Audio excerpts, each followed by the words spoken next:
moving into the specific techniques that I want to discuss, we just did 2 of them. Okay. So in the first case, if we're feeling anxious and nervous, maybe before a game, before a difficult conversation with somebody, before going up and talking to the pretty girl in class, or whatever the case may be, on the bench during timeouts, LeBron style, you can do what is called a double length exhale. And we just did this in the 4 in through the mouth, or through the nose, out for 8 seconds through the mouth. So when we slow down the breath in this way and we make it soft and smooth and relaxed, and again, going into the technique, the double length exhale means the exhale is twice as long as the inhale. This will shift us further into relaxation. When we do this, we calm down our nervous system. So rather before a game than trying to think your way into some positive frame of mind and making yourself relax through your thoughts, which of course never works. Anybody that's tried that knows.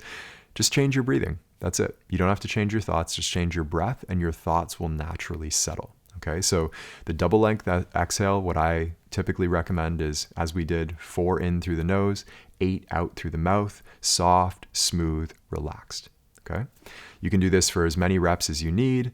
It usually doesn't take a lot. So we just did 1 breath and you probably experienced a relaxation effect just from that 1 breath. You can do as many as 5 to 10, but just as many as is needed. I don't recommend doing like 10 or 15 or 20 minutes of this before a game because that may overly relax you, but as many as you need, okay? If you're feeling weak, maybe low energy, not quite strong, you need to energize yourself, well, we just did that full, strong, charged breath, which I like to call the animal breath. And you want to be careful with this, okay? Because this is a technique that amplifies whatever you're feeling. So if you're super nervous and uptight and you do this like strong, deep animal breath, well, it's going to make you feel more nervous and uptight. In a lot of cases, it's an amplifier. But if you feel weak, again, not like quite in it, and you need to charge yourself up, try taking 3 animal breaths. You can do this either in through the nose, out through the mouth, or you can do in and out through the mouth. And once again, it just looks like this.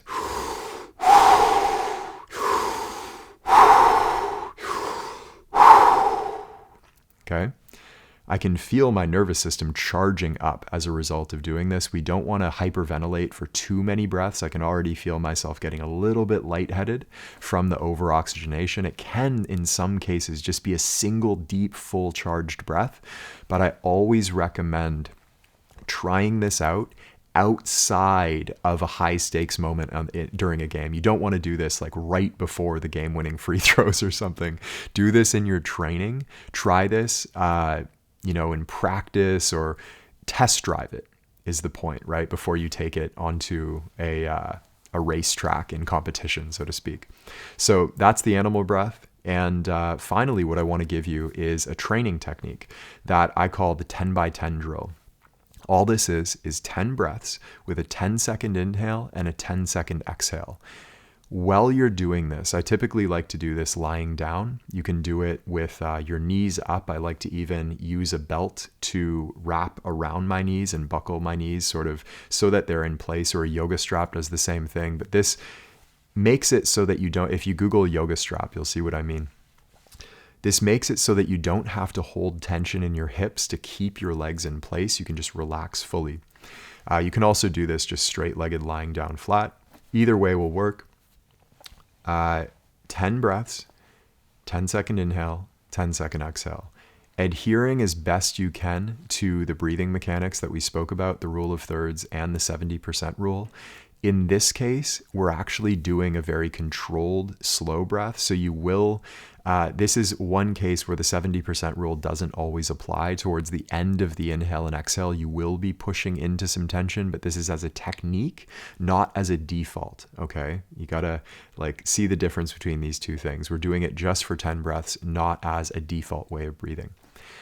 In this technique, or this drill, focus your mind on the breath as intently as you can and try to actually feel like every inch of the breath. It comes into the lower belly, filling the lower belly for somewhere around 6 seconds. and then filling that upper part of the midsection, the chest and upper clavicle for the final 3 to 4 seconds, and then reversing direction, but again, smooth and soft. And you want to make it so that the top and bottom of the breath, like the peak of the inhale when it turns into the exhale and the bottom of the exhale when it turns into the inhale, we want to make that as circular as possible so that there's very little, if any, pause at the top or the bottom. It's just a circle. Okay, so 10 seconds in, 10 seconds out for 10 breaths. This does a number of things. It makes you hyper aware of your breath, which is very, very useful, but it also it relaxes your nervous system substantially. So I like to recommend this at the end of workouts. It's a really, really good recovery technique. I like to use it when you're falling asleep in bed at night. It'll help you sleep. You can even do this first thing in the morning in bed as a training drill before you get out of bed. And one of the important points here is that this actually trains your focus.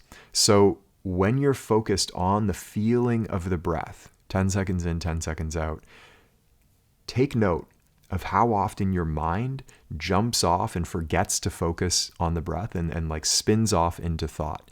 As soon as you find it's like off in thought and you notice, just bring it back down onto the breath and use this sort of, again, like the bicep curl for your focus muscle. Use this as a way to train your mind to focus back in the moment, in the moment, in the moment. This is traditional law of presence training.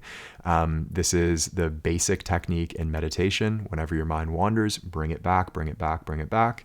And do this using the 10 by 10 drill. So we kind of get this dual purpose training technique that not only retrains our breath and relaxes our nervous system, but it also trains our ability to hold our mind in the present moment. It's extremely effective drill that I recommend doing, honestly, as often as you like. You can use this once again at the end of workouts. Is very useful because it shifts your nervous system out of that stressed state that you're in during a workout into a parasympathetic mode and initiates the recovery process a lot faster.